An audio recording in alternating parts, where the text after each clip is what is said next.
fiesta, San Francisco de Asís celebramos. Después de iluminaciones, con ponche se cierra el año. El 20 de enero se funda esta tierra que tanto amo. Aquí nace la leyenda cuando a las brujas quemaron. San Francisco del Rincón, orgullo de mi corazón. Amo esta tierra de trabajo y pasión, de gente bonita, de gente buena y de gran corazón.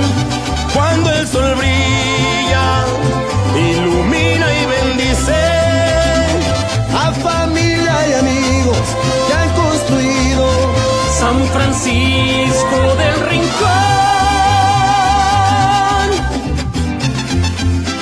Y estas son las tradiciones de mi tierra, mi San Pancho del Rincón. ¡Sí, señor!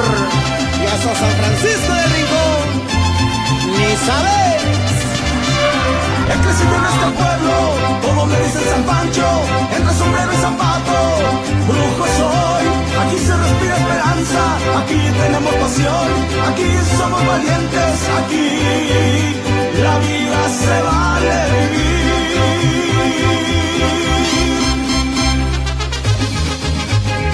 ¡Y que viva San Francisco del Rincón! ¡Qué bárbaro, mi San Pancho! ¡Tu San Pancho querido!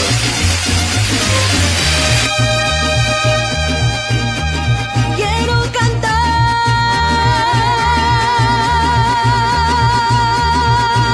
a mi tierra y agradecer lo que soy. Quiero decir cuánto le amo. Muy dentro del alma la llevo en mi ser. Es su jardín, es su palacio, lo más bonito que ves. Es su parroquia, su callejuela, lo más bonito que ves. Quiero cantarle a San Francisco con mi corazón, con mi corazón. Francisco del Rincón. Pedro José Márquez. Nació en San Francisco del Rincón el 22 de febrero de 1741 y murió en la Ciudad de México el 2 de septiembre de 1820. Ingresó a la Compañía de Jesús e hizo sus votos simples en Tepozotlán en 1763. Era profesor de teología en el Colegio San Pedro y San Pablo de la Ciudad de México, cuando ocurrió la expulsión de los jesuitas en 1767. Recibió las órdenes sacerdotales en Roma en 1769. Radicó en esta ciudad y en Bolonia, estudiando astronomía, arqueología y arquitectura. Al restablecerse la Compañía de Jesús, regresa a México en 1816 y funge como maestro en el Colegio de San Ildefonso. Escribió, entre otras obras, Saggio de la Astronomía, Cronologia e Mitologia degli Antichi Messicani, Due Antichi Monumenti di Arquitectura Mexicana, traducido por Francisco del Paso y Troncoso y publicado en los Anales del Museo Nacional, sobre lo bello en general, que insertó como apéndice en Esercitazioni Architettoniche, y apuntes por orden alfabético pertenecientes a la arquitectura, donde se exponen varias doctrinas de Vitruvio Poillón. Disertaciones sobre las construcciones de los antiguos. Fue miembro de las Academias de Bellas Artes en Roma, Bolonia, Zaragoza y Madrid.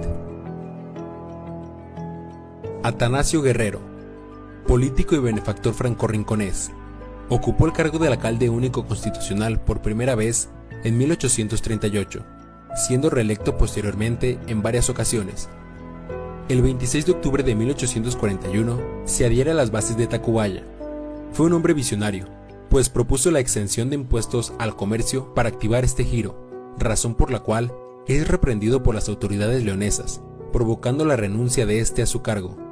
Las consejas populares le atribuyen el haber arraigado el comercio en esta población, mediante el artificio de la conocida leyenda de la quema de brujas, hecho no comprobado documentalmente. La tradición popular lo describe como un hombre de gran estatura y fuerza descomunal, pues doblaba los pesos de plata con solo la fuerza de sus dedos. Fue decapitado el 2 de enero de 1854, siendo aprehendido por Florentino Guerrero y conducido a Numarán, Michoacán.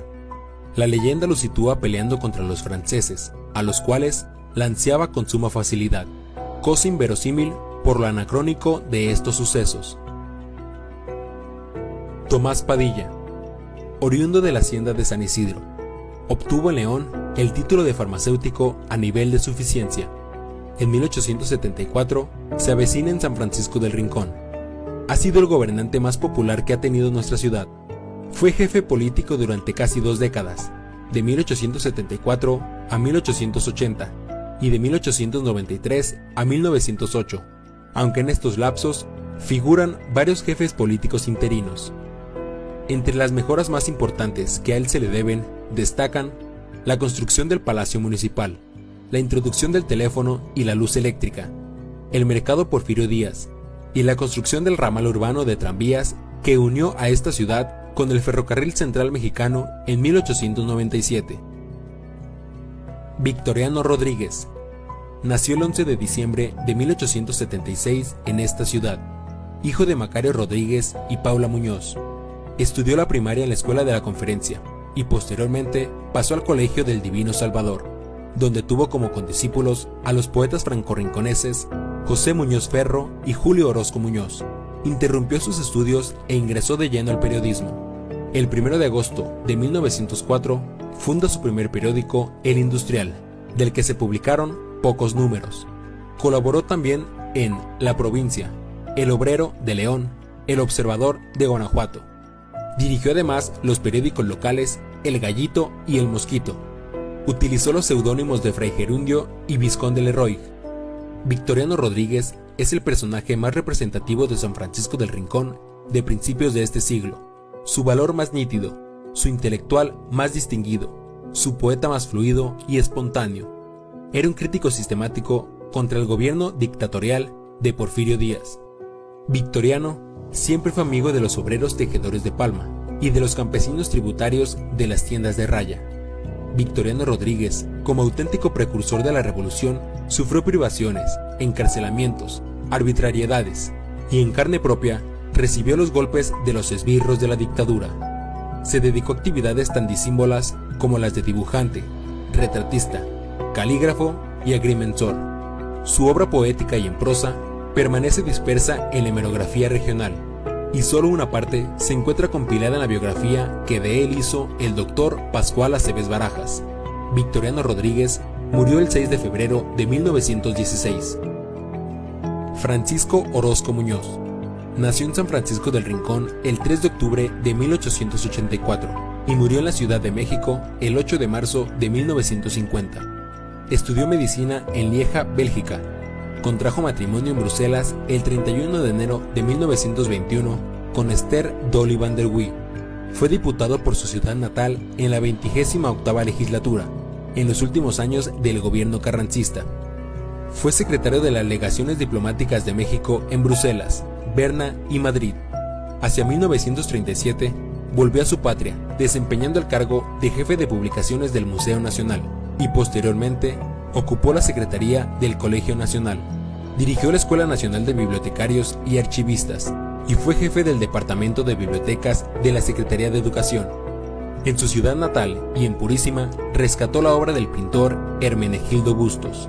En los años 30 promovió en San Francisco el estudio de la zona arqueológica de La Gloria, llevando con él al distinguido arqueólogo Eduardo Noruega. Publicó Invasión y conquista de la Bélgica mártir, La Belgique violée, Bélgica en la paz, o Tú que comienzas a tener un pasado, y Renglones de Sevilla.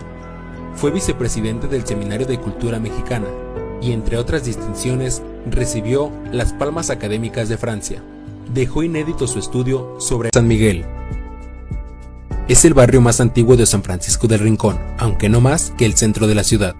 En un censo de 1685 consta que tenía 263 de los 1037 habitantes que tenía el pueblo en ese entonces. En ese año, este barrio tenía 27 casas y una modesta capilla que antecedió al actual templo. El actual templo se empezó a construir a inicios del siglo XVIII, aunque su autorización les fue concedida por el obispo de Michoacán, Juan de Ortega Montañez, el 6 de septiembre de 1691. Este templo se terminó de construir el año de 1761.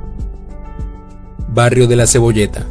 Es el nombre más antiguo con que se conoce al actual barrio de San Antonio. En 1834, el alcalde Marcelo de la Rosa informaba a las autoridades leonesas que en este barrio existía una escuela para niñas. Fue barrio de sombrereros. En 1851, José Ignacio Rojas, alcalde único constitucional, informaba que aquí laboraban 41 personas dedicadas a la mencionada industria. Las consejas populares lo ubican como un barrio con personas dedicadas a la brujería, y por lo que actualmente San Francisco del Rincón tiene fama de ser pueblo de brujos. Barrio del Río o de los Remedios. Este también fue un barrio de sombrereros. En 1907, el cronista José Ma Murillo decía que los rudimentarios sombrereros de 7 y los igualmente imperfectos de pieza, desde un principio empezaron a ser industria exclusiva de los vecinos de El Río. En 1851 se dedicaban a esta industria 47 personas. Este barrio se caracterizó por sus exuberantes huertas, sobre todo de membrillo. La mayor parte del siglo XX todavía corrían aguas cristalinas por el cauce del río, lo que cambió con la instalación de la empresa Gelmex, fabricante de grenetina, la cual se instaló en los años de 1970 y desgraciadamente su actividad deterioró severamente el entorno de este barrio y convirtió al río en una cloaca de aguas negras. Barrio del Llano. Este barrio decimonónico se caracteriza por sus mujeres tejedoras de palma. Todavía en los albores de los años de 1970, era común observar por las tardes, cuando concluían sus labores domésticas, corrillos de mujeres que salían a las banquetas de sus casas a conversar, mientras urdían con sus dedos la trenza de palma que luego se transformaría en sombrero. Uno de los vecinos prominentes era don Victoriano Cisneros, propietario de la fábrica de sombreros El Cisne, la cual contaba con más de 100 trabajadores y estaba establecida en la calle Madero, frente al Gran Hotel de Emiliano Cabrera. La fábrica cerró en 1937 a la muerte de su dueño. Barrio de Xixú o Xixú. Este barrio estaba situado al poniente de la ciudad, entre las calles Victoriano Rodríguez y Tomás Padilla, lindando con el actual bulevar Josefa Ortiz de Domínguez. En 1865 vivía ahí un indio cohetero llamado Narciso Pomposo, el cual compró libros del archivo parroquial que había robado el indio Pedro Felipe para fabricar cohetes. Según denunció en abril de ese año el presbítero